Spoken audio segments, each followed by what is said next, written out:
अस्सलामुअलैकुम dear 9th class students. ये video आपके लिए बहुत ज़्यादा इंपॉर्टेंट है। आज की इस वीडियो में यूनिट नंबर 4 स्टोइशियोमेट्री इम्तिहान 2026 में पूछे जाने वाले मुख्तसर सवालात मीन्स के इस वीडियो के अंदर हमने चैप्टर नंबर 4 के तमाम एक्सरसाइज के शॉर्ट क्वेश्चंस जिनमें कंस्ट्रक्टिव रिस्पॉन्स क्वेश्चंस और चैप्टर के अंदर से इंपॉर्टेंट एडिशनल क्वेश्चंस शामिल होंगे। ज़्यादा नहीं है, थोड़े से ही क्वेश्चंस हैं, इनको आपने अच्छे से प्रिपेयर कर लेना है तो आपका चैप्टर नंबर 4 प्रिपेयर हो जाएगा। आपके बोर्ड एग्जाम में जितने भी शॉर्ट क्वेश्चन आने हैं वो इसी में से होंगे जो मैं आपको करवा रही हूँ। ये जो नोट्स हैं इनका पीडीएफ लिंक जो है वो मैंने व्हाट्सएप चैनल इसी वीडियो की डिस्क्रिप्शन में मिल जाएगा और नोट्स का जो पीडीएफ फॉर्म है ना वो मैंने अपने व्हाट्सएप चैनल पे शेयर कर दिया है। वहाँ से आप इसको इजीली डाउनलोड भी कर सकते हैं। कोशिश करें कि यहाँ से ही साथ साथ इन क्वेश्चंस का नोट डाउन करें। अगर वीडियो को जस्ट आप सुन भी लेते हैं ना एक बार तो आपको ये प्रिपेयर हो जाएंगे।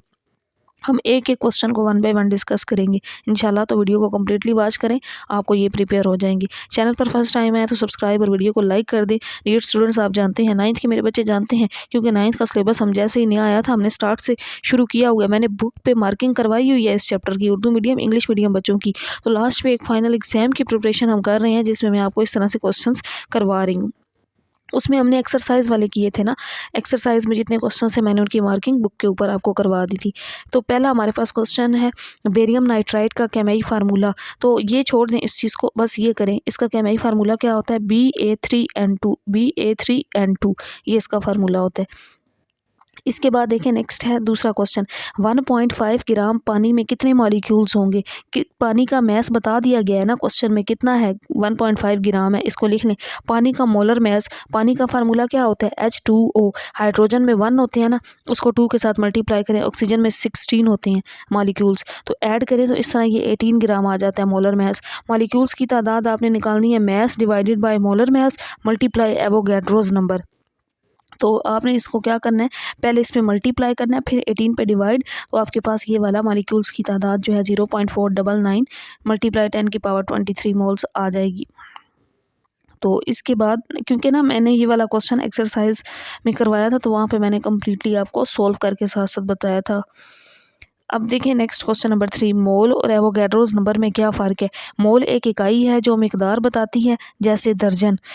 एवोगैड्रोस नंबर एक अदद है जो पार्टिकल्स की तादाद बताता है जैसे 12। बड़ा अच्छा यहाँ पे डिफरेंस लिखा गया है इस क्वेश्चन का। तो जैल रिएक्शन की केमिकल इक्वेशन लिखें। केमिकल इक्वेशन इस रिएक्शन की लिखनी है copper Cu sulphuric acid H2SO4 balance करने के लिए साथ 2 आ जाएगा। Copper sulphate CuSO4 sulphur dioxide SO2 plus water 2H2O। यहाँ पे पानी के 2 मालिक्यूल्स और यहाँ पे सल्फ्यूरिक एसिड के 2 मालिक्यूल्स, इसको बैलेंस करने के लिए साथ लगाने हैं। इसके बाद नेक्स्ट क्वेश्चन नंबर 5 है इल्मे कीमिया और एवोगैड्रोस नंबर की अहमियत क्यों ज़्यादा है। हम एटम्स और मालिक्यूल्स को बराह रास्त नहीं गिन सकते, इसलिए इन्हें गिनने, मोल को समझने और स्टोइशियोमेट्री के लिए इल्मे कीमिया में एवोगैड्रोस नंबर की अहमियत ज़्यादा है। तो ये 3 लाइंस में आपने इसका आंसर लिख लेना है। इसके बाद हम आ जाते हैं अपने नेक्स्ट पेज पे। क्वेश्चन नंबर 6, मुख्तलिफ कंपाउंड्स का मालिकुलर फार्मूला कभी एक जैसा नहीं हो सकता, अलबत्ता इनका एम्पिरिकल फार्मूला एक जैसा होता है। ऐसा क्यों है। मालिकुलर फार्मूला एक जैसा नहीं होता लेकिन एम्पिरिकल फार्मूला एक जैसा होता है, इसकी रीज़न बतानी है। एम्पिरिकल फार्मूला सादा तनासुब बताता है, इसलिए मुख्तलिफ कंपाउंड में एक जैसा हो सकता है, जबकि मालिकुलर फार्मूला एटम्स की असल तादाद बताता है जो हर कंपाउंड के लिए मुनफरिद यानी कि अलग होती है। इसलिए एम्पिरिकल फार्मूला एक जैसा हो सकता है लेकिन मालिकुलर फार्मूला एक जैसा नहीं हो सकता। ये आंसर आ जाएगा। इसके बाद जो नेक्स्ट क्वेश्चन है ना तजाज़ेल के केमिकल फार्मूला, तो यहाँ पे आपने इनके फार्मूलाज बताने हैं। कैल्शियम फास्फेट का फार्मूला क्या होता है, ये एक्सरसाइज में भी क्वेश्चन है Ca3PO4 2, ये इसका। सल्फ्यूरिक एसिड H2SO4 होता है। नेक्स्ट देखें एल्यूमिनियम नाइट्राइड ALN, ये इसका फार्मूला होता है। अमोनिया NH3 होता है। सोडियम एसीटेट का फार्मूला CH3COONA होता है। कैल्शियम कार्बोनेट CaCO3 होता है। Ammonium carbonate NH4 2CO3। Phosphoric acid H3PO4 और लास्ट पे है बिस्मथ सल्फेट Bi2SO4 3, ये इसका फार्मूला होगा। इसके बाद नेक्स्ट क्वेश्चन है स्टोइशियोमेट्री की तारीफ। केमिस्ट्री की वो शाख जिसमें केमिकल मसावातों की मदद से रिएक्टेंट और प्रोडक्ट्स की मिकदारों का हिसाब लगाया जाता है, इसे क्या कहते हैं, स्टोइशियोमेट्री कहलाती है। ये इसकी डेफिनेशन आपने कर लेनी है। इसके बाद नेक्स्ट क्वेश्चन क्या है, केमिकल फार्मूले से क्या मुराद है। एक केमिकल फार्मूला मालिक्यूल में मौजूद एटम्स की असल तादाद को जाहिर करता है।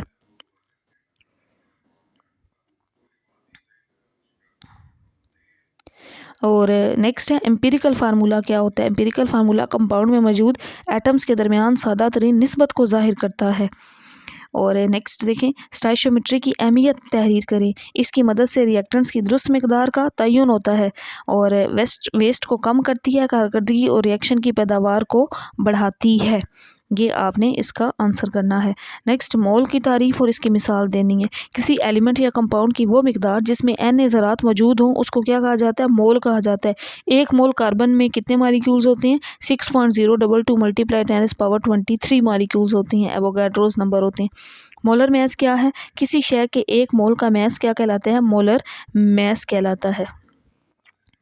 नेक्स्ट क्वेश्चन नंबर 14 है केमिकल इक्वेशन का बुनियादी मकसद क्या है। ये रिएक्टेंट्स और प्रोडक्ट्स के दरमियान मोल निस्बत फराहम करती है जिससे मोलर मैस मालूम किया जा सकता है। ये इसका बुनियादी मकसद। और इसके बाद नेक्स्ट जो बकिया क्वेश्चंस हैं इनको भी देखते हैं। एवोगैड्रोस नंबर क्या है, ये एक मोल में मौजूद एटम्स या मॉलिक्यूल्स की तादाद को जाहिर करता है। इसकी कीमत 6.022 × 10⁻23 है। इसका मकसद एटम्स की तादाद और मैसेस के दरमियान ताल्लुक़ पैदा करना है। इसके बाद नेक्स्ट देखें 16 कानून बकाए मादा से क्या मुराद है। इस कानून के मुताबिक मादा को ना तो बनाया जा सकता है और ना ही मिटाया जा सकता है, ना ही तबाह किया जा सकता है। इसको कानून बकाए मादा कहते हैं। इसके बाद देखें क्रॉस की मदद से Li2O का फार्मूला तहरीर करें। Li लिखना है, यहाँ पे Li लिख लें, O ऊपर भी लिख लें, O यहाँ पे भी लिख लें। ये इसका लिथियम ऑक्साइड का फार्मूला है ना, इस पे 1 पॉजिटिव, इस पे 2 नेगेटिव आपने लिख देना है। बाकी नीचे Li और O सिंपल लिखना है, ऊपर आपने 1 पॉजिटिव और 2 नेगेटिव लिख देना है यहाँ पे। तो ये इसका एक क्रॉस फार्मूला है, एरोस के साथ इसको मिला देना है और इसको इस साइड से मिला देना है। सामने आपके बना हुआ है, बहुत ही आसान और सिंपल सा है।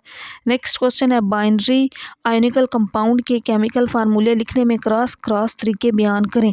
इस तरीके के मुताबिक हर आयन के ऊपर चार्ज को दूसरे आयन के नीचे दाएं तरफ लिखा जाता है। ये तरीका कंपाउंड में आयन्स के सबस्क्रिप्ट्स का तयन करने में मदद करता है। जो तरीका अभी हमने ऊपर LiO2 लिथियम ऑक्साइड में अप्लाई किया उसी तरीके की यहाँ पे उन्होंने वजाहत कर दी है।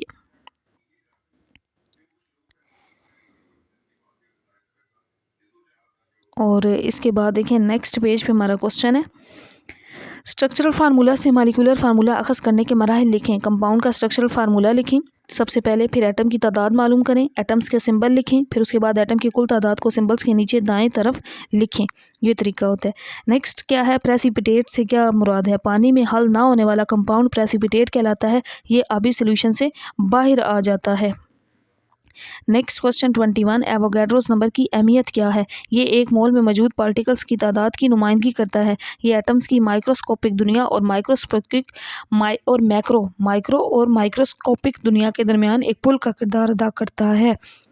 नेक्स्ट क्वेश्चन 22 H3PO4 का मोलर मैस मालूम करें। सबसे पहले हाइड्रोजन में 1, फास्फोरस में 31 होते हैं इसका एटॉमिक मैस, ऑक्सीजन का 16 होता है। अब आपने किसका मालूम करना है, H3PO4 का। तो हाइड्रोजन में यहाँ पे साथ 3 है ना, 3H लिख लें प्लस P और इसके साथ 4 है तो 7 + 4 हो। अब पुट कर दें हाइड्रोजन 1 जो ऊपर यहाँ पे लिखे हैं ना, इनको पुट करें। फास्फोरस 31, ऑक्सीजन 16 को 4 से मल्टीप्लाई करेंगे 64 हो जाएगा। बाकी 31 + 3 ऐड करें तो 98 पर ग्राम पर मोल ये इसका आ जाएगा मोलर मैस किसका, हाइड्रोजन फास्फेट का, H3PO4 का। इस तरीके से ये आपने कैलकुलेट कर लेना है। और इसके बाद नेक्स्ट है SiO2 का मोलर मैस मालूम करें। Si में 28 एटॉमिक मैस होता है, ऑक्सीजन का 16, SiO2 का निकालना है तो Si ये जो 2 है ना, पहले इसको ऑक्सीजन के साथ मल्टीप्लाई कर लें। अब वैल्यूज़ पुट कर दें, 28 ऑक्सीजन में 16 2 32 दोनों को ऐड करें तो 60 ग्राम पर मोल आ जाएगा। बड़ा आसान होता है ये कैलकुलेट करना, आपके सामने सारा यहाँ पे किया हुआ भी है। C12H22O11 का मोलर मैस, कार्बन में आपको पता होना चाहिए इसका एटॉमिक मैस 12, हाइड्रोजन का 1 होता है, ऑक्सीजन का 16 होता है। अब यहाँ पुट करें, पहले 12 को कार्बन के साथ मल्टीप्लाई कर लें, हाइड्रोजन के साथ 22 है तो इसको मल्टीप्लाई कर लें, ऑक्सीजन के साथ 11 है। अब इनके एटॉमिक मैस जो है इनको पुट करें, मल्टीप्लाई करके इनको ऐड करें तो यहाँ पे आपके पास इसका मोलर मैस 342 ग्राम पर मोल आ जाएगा। इसके बाद कुछ और एग्जांपल्स हैं यहाँ पे जिनका कैलकुलेट किया गया मोलर मास N2O4 का और MgCO3 का। पहले देखें इसका नाइट्रोजन N2O4 का निकालते हैं। N में नाइट्रोजन में इसका जो एटॉमिक मास है 14, ऑक्सीजन का 16। अब इसका निकालना है N2 है ना, तो 2 को N के साथ मल्टीप्लाई कर लें, O के साथ 4 है, इधर मल्टीप्लाई कर लें। अब दोनों के एटॉमिक मास पुट करें तो ये आंसर आ जाएगा। इसके बाद अब मैग्नीशियम कार्बोनेट का निकालना है Mg, इसमें होते हैं 24 इसका एटॉमिक मास, कार्बन का 12 होता है, ऑक्सीजन का 16 होता है।